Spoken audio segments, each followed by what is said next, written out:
Hello, welcome to From Caracas. I'm Laura Prada, and in this opportunity we will be talking to Pino Arlacchi, who was a former UN Undersecretary, a professor of sociology, and also an expert on international relations and organized crimes. Welcome.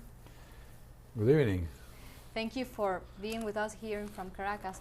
I've heard you've been recently living the most recent attempts of a coup d'etat here in Venezuela at the end of April and the beginning of May, but also you've been able to live and to hear what's been happening in the last 3 months here in Venezuela. What has been your experience? What has been the thoughts that you and what have you lived here in Venezuela? What struck me very much was first the restraint of the government in using force. Here you have regular manifestations of the opposition, a violent manifestation.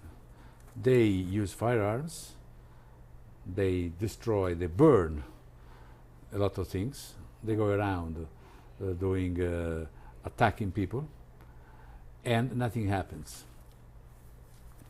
In any European country, democratic country, this would not be tolerated. But why Venezuelan opposition is so violent, is almost terrorist? They know that there is impunity.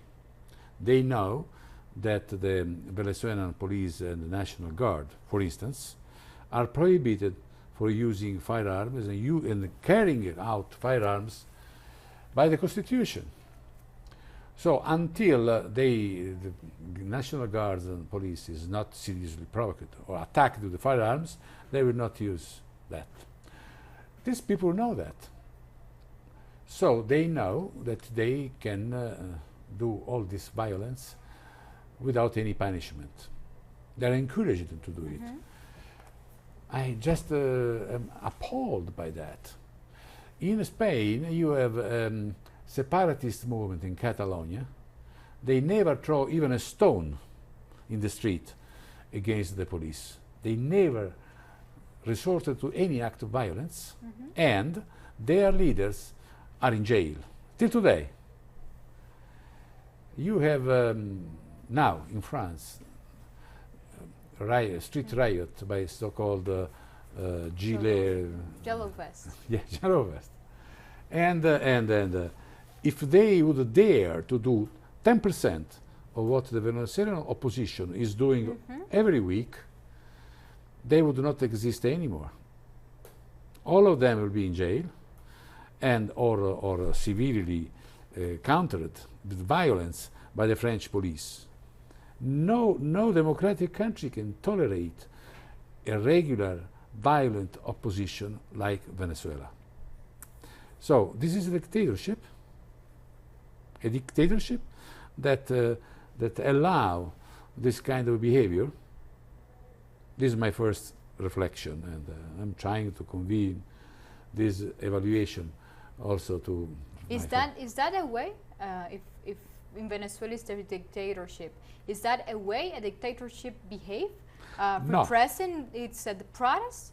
No, a serious dictatorship, a real dictatorship, first of all, prohibit all civil liberties, which is not the case of Venezuela, in which all basic civil liberties are completely respected and free. You can say whatever you want, you can write whatever you want, you can associate in whatever ways you like, and no one will bother you. Then you have the freedom of going in the street against the government, which is not allowed in any dictatorship. Then you have all the other aspects that are not existing in Venezuela. So it's ridiculous, this Maduro dictatorship and all this fake information that is circulating about Venezuela. is just ridiculous by any standard, and is due mainly to fake information. We've seen in these 3 months lots of fake news coming out about the real situation in Venezuela. And I want to refer right now at the so-called coup d'etat that was underway this April 30th.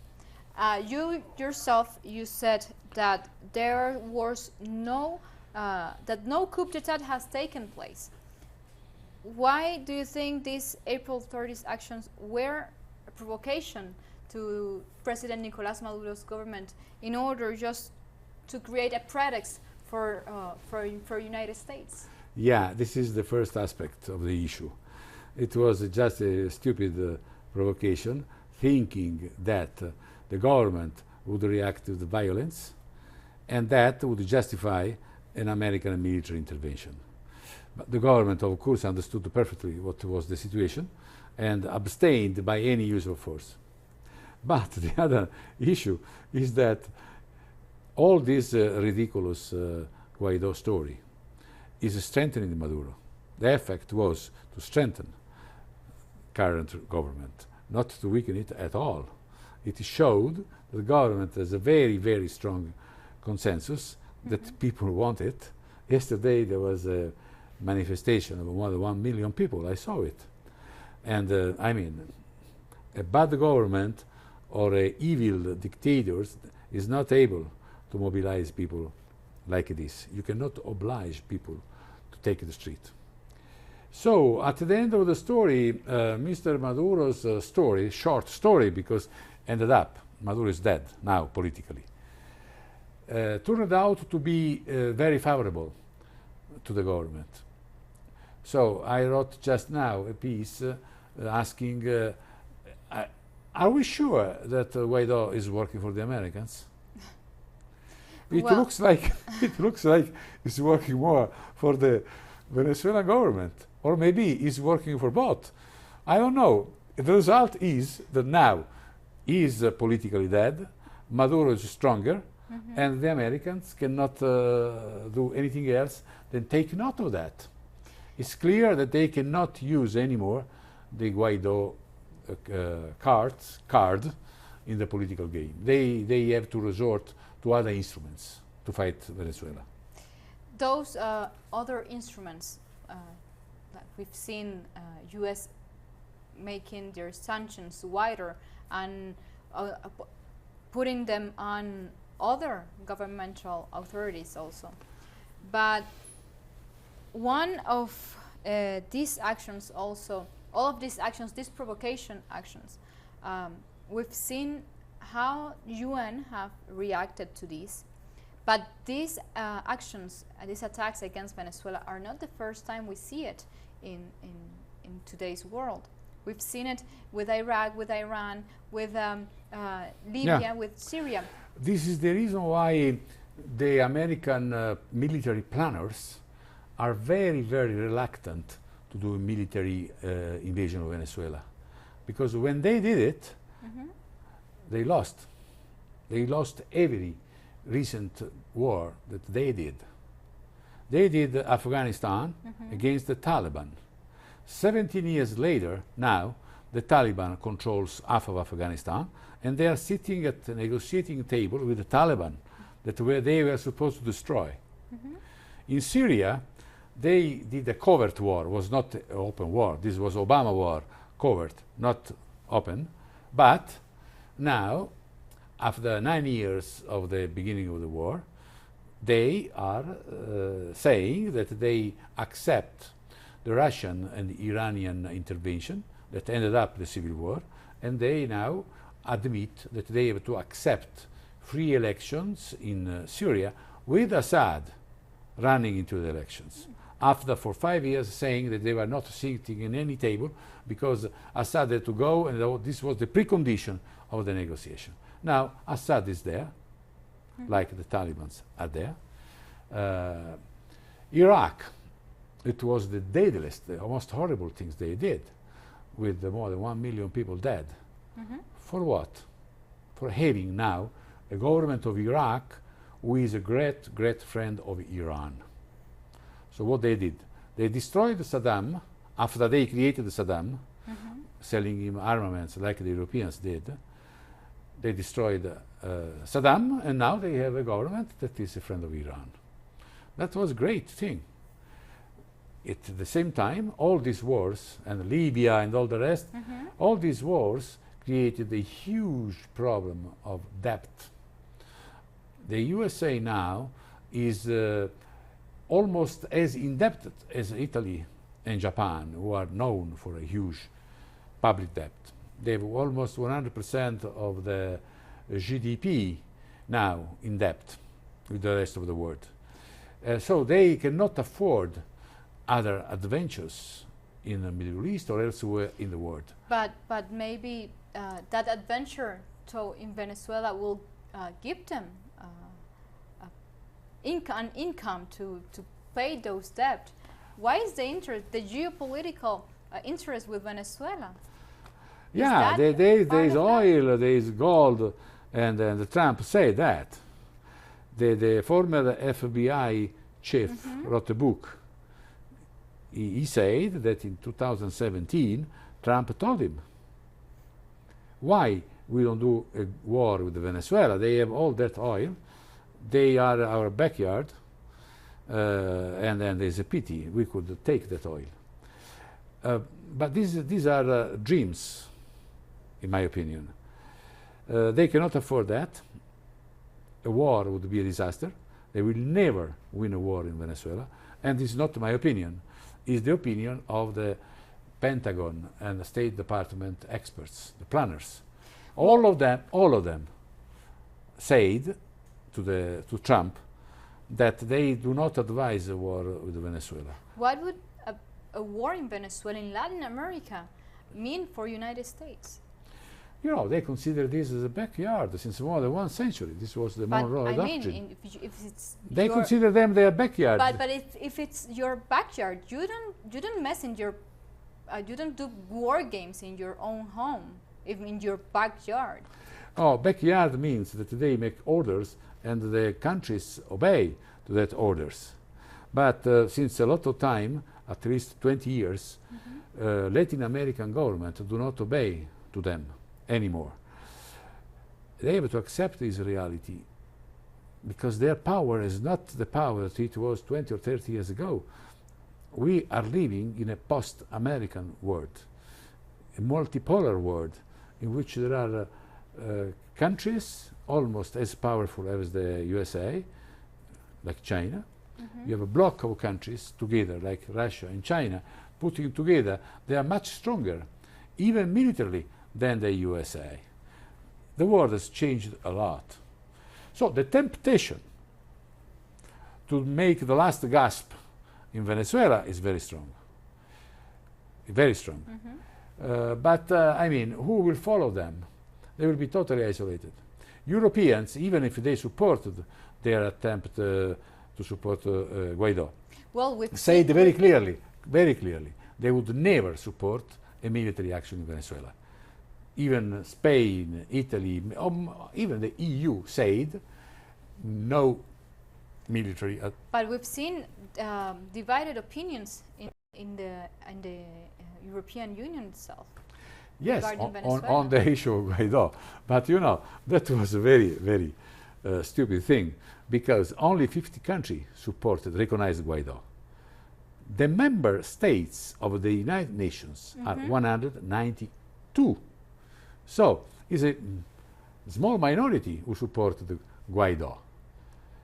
All Africa, just one country in all Africa, 53 countries recognized Guaido. Morocco, African Union said no. Asia, just one country, Japan, recognized Guaido. Asia now is more than 50% of world population and GDP. Even Middle East, just one country recognized Guaido, which was Israel. European Union did this very huge mistake, and now they are starting to reconsider all that. Since now Guaido belongs to the past, they recognize they did a huge mistake, and they are trying to find a way out. And this is very important now, to encourage these countries toward this way out. In United Nations itself, the Venezuelan government, the foreign minister Jorge Arreaza, the ambassador to United Nations Samuel Moncada, and even President Maduro, they've been talking about the UN Charter and that countries must respect that charter. Why is that call being made? What does the UN Charter means? Which is its purpose? For the United Nations, the UN Charters is just a piece of paper. They never cared about the UN Charter. They still don't care at all. But the world of countries built the International Criminal Court that judges exactly this kind of violations.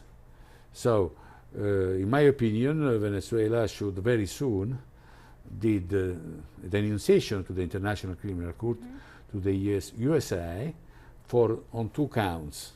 First, aggression, threat of aggression, because the UN Charter says that is a crime, is prohibited, not only the actual aggression, but also the threat of aggression. So I hope the Venezuelan government will very soon start doing that, a denunciation for that. Then there are crimes against humanity that are in the mandate of the International Criminal Court.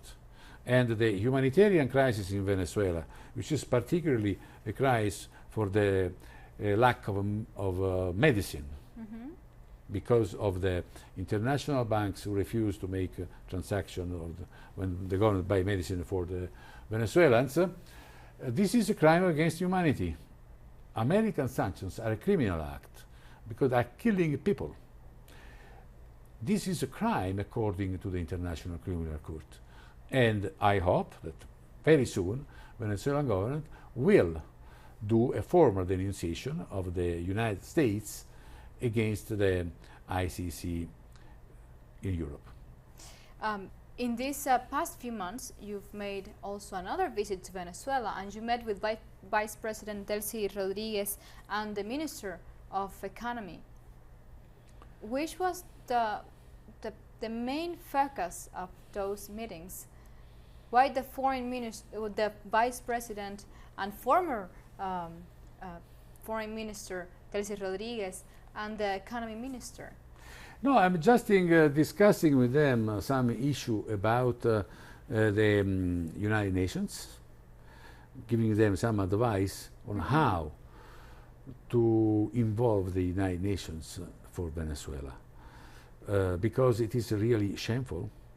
You have a crisis all around the world, and there is United Nations, who has a special envoy of the Secretary General, dealing directly with that crisis. You have a special envoy for Syria, you have a special envoy for Libya, you have a special envoy for everything. You do not have a special envoy for Venezuela. This is shameful, because USA don't want it.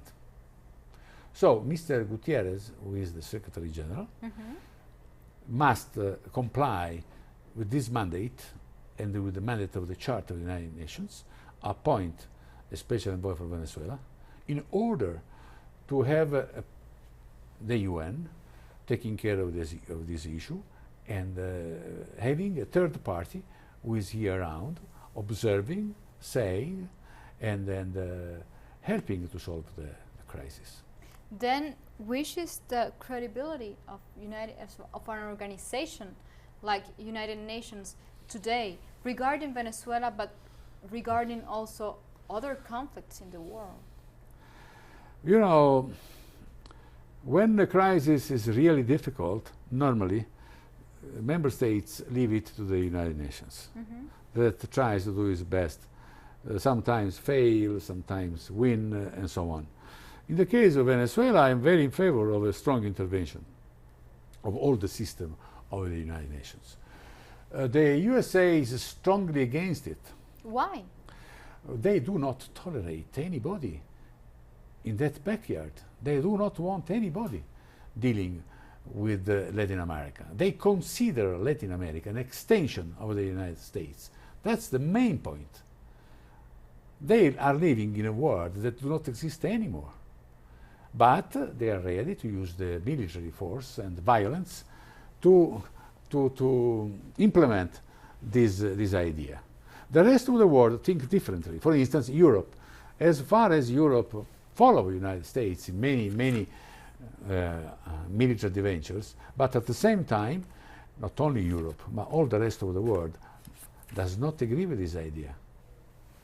Thank you, Pino, once again for being Thank with you, us here Laura. from Caracas. Thank you very much. Nice to meet you. Nice for having you here. We've been talking to Pino Arlacchi, who was Undersecretary of United Nations, who is a sociology professor and also an expert on international relations and organized crimes. Thank you once again for being with us in From Caracas. Thank you very much, Laura. Thank you. It's a pleasure.